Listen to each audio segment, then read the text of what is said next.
ಇಲ್ಲ ನಿಜ ಸರ್. ಯಾಕಂದರೆ ಎಲ್ಲರ ಆಲೋಚನೆಗಳೇ ಹಿಂಗಿರಲ್ಲ. ಹಾಂ. ಅದ್ರ ಜೊತೆಗೆ ನಂದು ಇನ್ನೊಂದೇನೆಂದರೆ ಸರ್, ಒಂದು ಫ್ಯಾಮಿಲಿ ಅನ್ನುವಂಥದ್ದು ಇರಬಹುದು, ಒಂದು ಸಪೋರ್ಟಿವ್ ಇರಬಹುದು.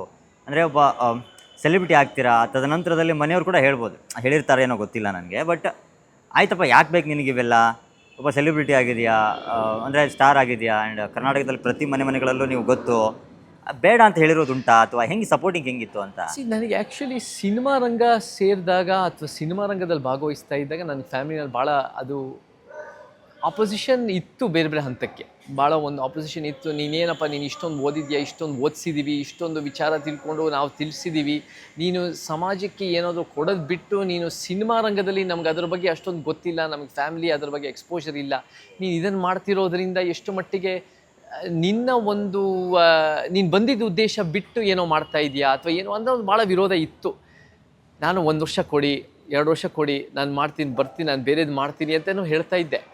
ಬಟ್ ಆವಾಗ ವಿರೋಧ ಇತ್ತು. ಬಟ್ ಯಾವಾಗ ಸಮಾಜಕ್ಕೆ ನಾನು ಮುಂದುವರಿಸ್ಬೇಕು ಅನ್ನೋದು ನಾನು ಹೇಳೋದ್ನೋ, ಅದು ಒಂದು ರೀತಿ ಕೆಲಸ ಶುರು ಮಾಡಿಕೊಂಡೋ, end of self and anti corruption ಹೋರಾಟಗಳು, ಮತ್ತು ನಾನು 2013ರಲ್ಲಿ ಸಂಪೂರ್ಣವಾಗಿ ಚಳುವಳಿಗೆ ಧುಮುಕಿದ್ನೋ, ಆವಾಗ ನಮಗೆ ತಂದೆ ತಾಯಿ ಫ್ಯಾಮಿಲಿ ಭಾಳ ಸಪೋರ್ಟ್ ಮಾಡ್ತೀವಿ. ಯಾಕಂದರೆ ನನಗೆ ಸ್ಫೂರ್ತಿಯಾಗಿದ್ದೆ ನಮ್ಮ ತಂದೆ ತಾಯಿ ಸೇವೆ. ಅವರು ಇಲ್ಲೇ ಒಂದು ಮೈಸೂರಿನಲ್ಲಿ ಒಂದು ಚಾರಿಟಬಲ್ ಹಾಸ್ಪಿಟಲ್ ನಾನು 35-40 ವರ್ಷಗಳನ್ನು ನಡೆಸ್ತಾ ಇದ್ದಾರೆ.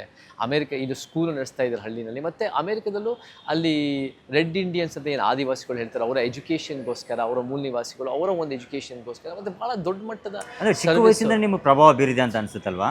ನಮಗೆ ತಂದೆ ತಾಯಿ ಪ್ರಭಾವ ಅಂದರೆ ಅವ್ರು ಹೇಳಿದ್ದನ್ನು ಮಾಡೋದಕ್ಕಿಂತ ಅವರು ಮಾಡೋದನ್ನು ನೋಡಿ ನಾವು ಕಲಿಯೋದು ಜಾಸ್ತಿ. ಸೊ ಆ ರೀತಿಯಲ್ಲಿ ಅವರಿಗೆ ಭಾಳ ಸರ್ವಿಸ್ ಮೈಂಡ್ಸೆಟ್ಟು.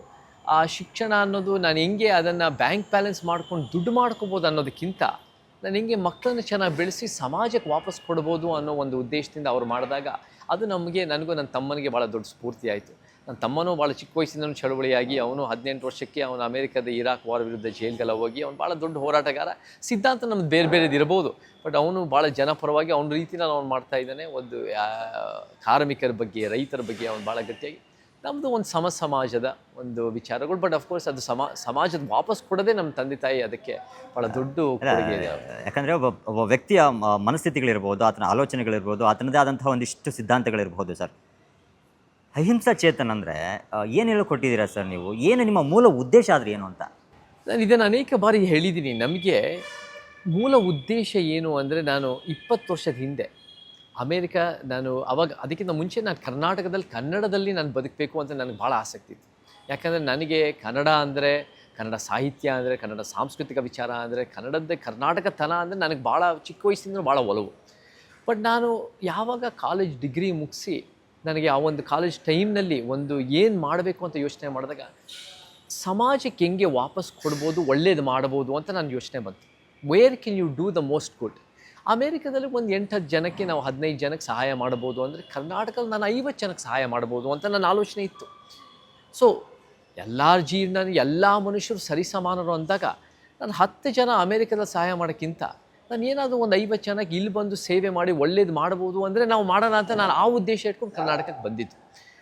ಅದು ಒಂದು 50 ಜನ, 25-30 ಜನ ಆಗಿ ಅದು ಹೋಗ್ತಾ ಹೆಚ್ಚು ಜನಕ್ಕೆ ಒಳ್ಳೇದು ಮಾಡೋಕ್ಕೆ ಸಾಧ್ಯತೆಗಳು ಅದು ಬಂದಿದೆ. ಬಹುಶಃ ಅದು ಸಿನಿಮಾ ನನಗೊಂದು ವೇದಿಕೆಯೂ ಸಿಕ್ಕಿದೆ.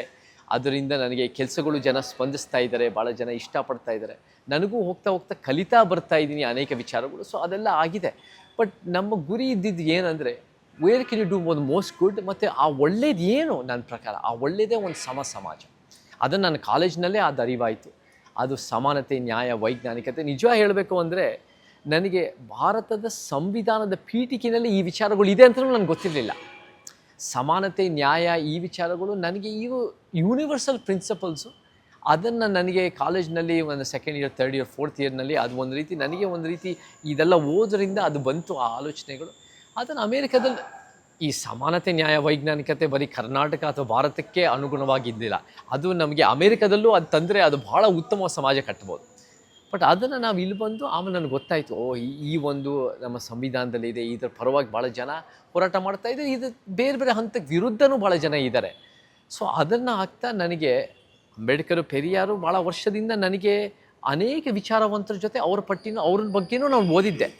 ಬಟ್ ಅವರೇ ಸತ್ಯ ಅಂತ ನನಗೆ ಯಾವಾಗ ಗೊತ್ತಾಯಿತು ಅಂದರೆ, ನನಗೆ ಈ ಸಮಾನತೆ, ನ್ಯಾಯ, ವೈಜ್ಞಾನಿಕತೆ ಮನಸ್ಥಿತಿ ಬಂದು ಈ ವ್ಯಕ್ತಿಗಳು ಅದನ್ನೇ ಸಾರಿದ್ದಾರೆ ಅವರ ಜೀವಮಾನದಲ್ಲಿ ಅಂತ ನನಗೆ ಅರಿವಾದಾಗ ಅವರನ್ನು ಜಾಸ್ತಿ ಓದೋಕ್ಕೆ ಶುರು ಮಾಡಿದೆ.